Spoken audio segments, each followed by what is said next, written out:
ভিডিওটি শুধু তাদের জন্য যারা জীবনে একবার হলেও প্রেমে ব্রেকআপ করেছেন বা ছেঁকা খেয়েছেন। দিলে আঘাত পেলেও শরীরে যেন আঘাত না লাগে।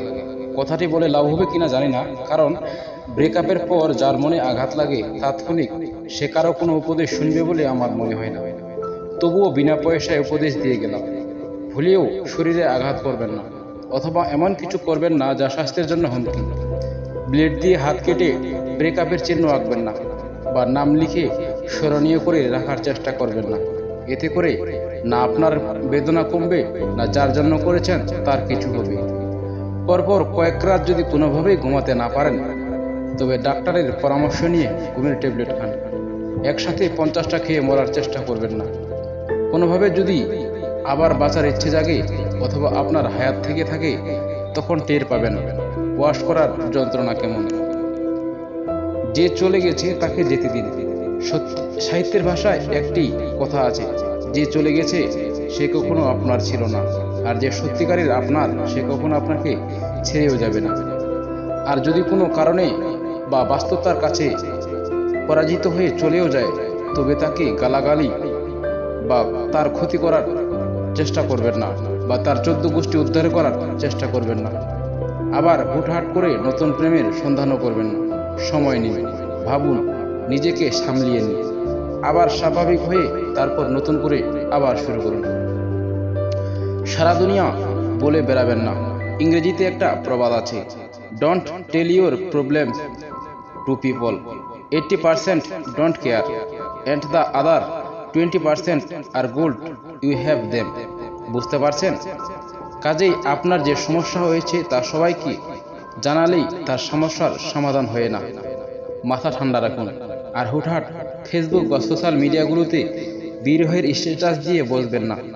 উপরের প্রবাদের মতো বেশিরভাগ লোকই তা স্কিপ করে যাবে, অথবা আরও বেশি খুশি হবে। ফেসবুকে মেয়েদের বেলায় অবশ্য উল্টোটা ঘটে, সেটা অন্য প্রসঙ্গ।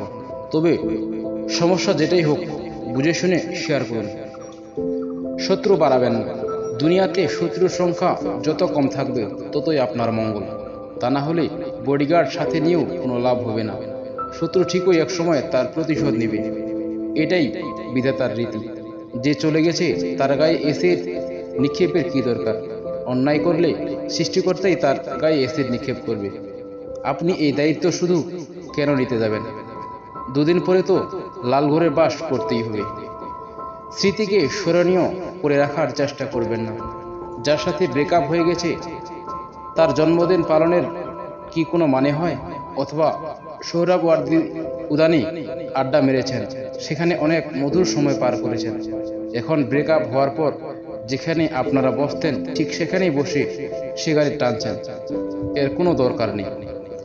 এই স্মৃতিচারণ আপনাকে আরো পিছনের দিকে ঠেলে নিয়ে যাবে, আর উপহার হিসেবে কয়েক টন হতাশা পাবেন। সবার কাছ থেকে নিজেকে বিচ্ছিন্ন করবেন না। কখনোই নিজেকে সবার কাছ থেকে আলাদা করে একঘরে থাকা উচিত নয়। এর ফলে মানসিকতা একপেশে হয়ে যায় এবং একাকিত্ব বাড়ে। আক্রান্ত হবেন নানা রকম মানসিক রোগের। তাই সাহিত্যের ভালোবাসার মানুষটির সাথে কখনো সম্পর্ক বিচ্ছিন্ন হয়ে যায়, তখন ভুলেও একা থাকার চেষ্টা করবেন না। কখনো ভাববেন না আমার সব শেষ, আমি এখন একা, নিঃস্ব, ইত্যাদি ইত্যাদি। সবার সাথে প্রাণ খুলে হাসুন, কথা বলুন। একান্ত বিশ্বস্ত জনের সাথে আপনার সমস্যার কথা শেয়ার করুন, শান্তি পাবেন। পরিবারের কারোর সাথে খারাপ ব্যবহার করবেন না। কথায় আছে, পর কোনোদিন আপন হয় না, আর আপন কোনোদিন পর হয় না। আপনার সমস্যা এবং কষ্টের কথা পরিবারের সদস্যদের সাথে শেয়ার করুন। মা বাবা অথবা বড় ভাই বোন, এরাই আপনার সবচেয়ে বেশি সাহায্য করতে পারবে। উল্টো এদের সাথে খারাপ আচরণ করলে আপনার অশান্তি আরো বাড়বে। একই ভুলের পুনরাবৃত্তি যেন না হয়। কথায় আছে, নারা বেলতলায় একবারই যায়, তবে কেউ কেউ আবার বারবার যায়। একই ভুল বারবার করে নতুন সিদ্ধান্ত নেবার আগে বারবার ভাবা। দরকার হয় আপনজন এবং কাছের বন্ধুর সাথে শেয়ার করুন, তাদের থেকে পরামর্শ নিন। নেশা থেকে দূরে থাকুন। অনেকের মাঝে এই প্রবণতা আছে, বিশেষ করে ছেলেরা। যখন এ ধরনের সময় পার করে তখন তাদের মধ্যে ড্রাগ এডিকেট হয়ে যাওয়ার প্রবণতা অনেক বেশি থাকে। উচ্চবিত্ত পরিবারে মেয়েদের মাঝেও এই ধরনের প্রবণতা লক্ষ্য করা যায়। পুরনো স্মৃতি ভুলে থাকার জন্য তারা ইয়াবা অথবা অন্য ঘুমের ট্যাবলেটকেই বেছে নেয়। সাবধান হয়ে যান, এসব কোনো সমাধানই এনে দিবে না, বরং আরও নতুন সমস্যার হাবুডুবু হবে। ছেলে ও মেয়েদের মাঝে প্রেম যখন অনেক গভীর, তখন তাদের রিলেশনের মাত্রা প্রায়ই সীমানা ছাড়িয়ে যায়।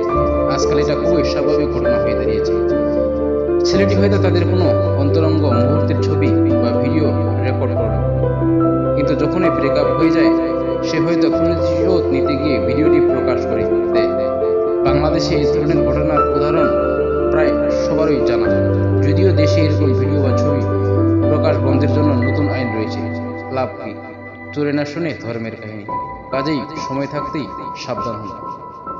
ভিডিওটি যদি আপনাদের ভালো লাগে বা কথাগুলো যদি তথ্যবহুল হয়, তবে অবশ্যই ভিডিওটিতে একটি লাইক এবং কমেন্ট করে আমাকে উপকৃত করবেন, কারণ আপনাদের একটি কমেন্ট বা লাইক আমাকে পরবর্তী ভিডিও বানাতে উৎসাহিত করে। ধন্যবাদ।